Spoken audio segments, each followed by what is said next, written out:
Magandang umaga po sa ating lahat. Narito ang ating weather update para sa araw ng Martes, February 3, 2026.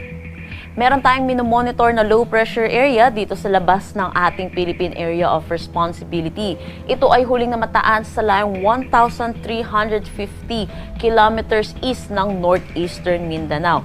Sa ngayon po, mataas na yung tsansa nito na maging isang ganap na bagyo within the next 24 hours at posible din pumasok ng ating PAR ngayong araw. Pag naging bagyo po, ito po yung pangalawang bagyo po natin at tatawagin natin itong Basyang.